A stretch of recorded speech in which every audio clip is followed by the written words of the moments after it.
bombastic side-eye, criminal offensive side-eye. Tapi bohong.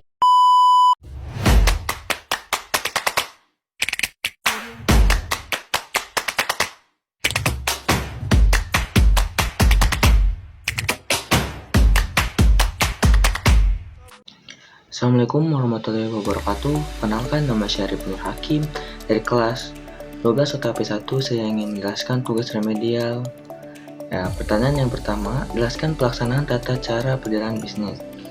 Pelaksanaan tata cara perjalanan bisnis dibagi menjadi 3, yaitu yang pertama, in-house traveling department, yaitu bagian di perusahaan yang khusus menangani perjalanan bisnis pada suatu perusahaan dan bertanggung jawab mulai dari persiapan dokumen, mengurus tiket, dan hotel, di mana pimpinan akan menginap hingga mengurus keuangan atau pembiayaan selama perjalanan bisnis. Yang kedua, travel bureau, yaitu perusahaan menggunakan jasa biro perjalanan untuk mempersiapkan perjalanan bisnis pimpinan karena lebih praktis dan tidak merepotkan perusahaan.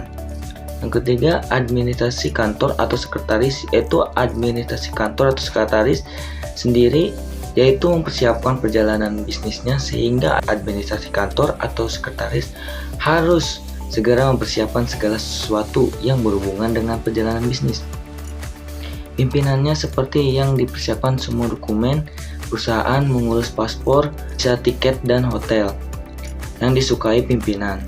Pertanyaan yang kedua, cara mempertimbangkan efisiensi dan efektivitas dalam menentukan jenis transportasi adalah perjalanan bisnis pimpinan lewat udara dengan menggunakan peserta pesawat terbang hendaknya mempertimbangkan beberapa aspek seperti efektivitas, efisiensi, mendesak atau tidaknya waktu dan urusan yang hendak diselesaikan, serta koneksi keuangan perusahaan apabila pimpinan memiliki waktu yang cukup longgar, serta lokasi yang harus ditempuh tidak begitu jauh. Sebaiknya pimpinan menggunakan transportasi lewat darat saja agar lebih ekonomis. Pertanyaan yang ketiga, jelaskan dokumen internal dan sebutkan contohnya. Dokumen yang diterbitkan oleh perusahaan atau lembaga yang bersangkutan. Dokumen internal dapat berupa surat tugas dan surat perintah perjalanan dinas atau biasanya disebut SPBD. Contohnya yaitu surat tugas dan surat perintah. Pertanyaan yang keempat, jelaskan macam-macam visa. Visa bisa dibagi menjadi 6, yaitu yang pertama transit visa, yaitu visa biasa yang diberikan kepada seseorang yang singgah atau transit di suatu kota di negara tertentu.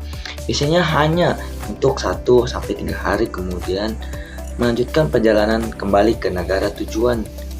Yang kedua, turis visa, yaitu visa untuk orang-orang yang mengadakan perjalanan pariwisata di Indonesia. Visa turis hanya berlaku untuk 2 bulan dan tidak dapat diperpanjang secara otomatis. Apabila hendak memperpanjang visa, pada turis harus keluar dahulu dari Indonesia untuk meminta visa lagi dari kedutaan besar RI di luar negeri. Yang ketiga, business visa, yaitu visa untuk para pebisnis yang akan melakukan kunjungan bisnis atau urusan dagang ke suatu negara.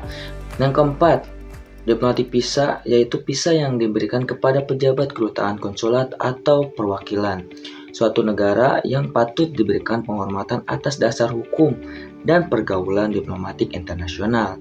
Yang kelima, official visa, yaitu visa yang diberikan kepada pejabat resmi suatu negara dalam hubungan internasional. Hal ini sebagai tanda persahabatan kedua negara. Yang keenam, imigran visa, yang diberikan kepada para imigran merupakan orang-orang yang mengadakan perjalanan ke suatu negara dan berkeinginan menetap di negara tersebut. Pertanyaan yang kelima, jelaskan mengapa harus membuat laporan perjalanan dinas. Adalah laporan perjalanan dinas mencatat pengeluaran selama perjalanan, memastikan akuntabilitas dan transparansi dalam penggunaan dana perusahaan. Kemudian, keinginan perusahaan untuk mengandalkan dan mengkoordinasi anggaran yang dialokasikan untuk perjalanan dinas mencegah pengeluaran yang tidak terkendali. Oleh karena itu, laporan memberikan dasar untuk meningkatkan efisiensi perjalanan dinas, membantu perusahaan mengidentifikasi cara untuk mengoptimalkan biaya dan waktu. Mungkin itu saja, kurang lebihnya mohon maaf. Wassalamualaikum warahmatullahi wabarakatuh. Dadah.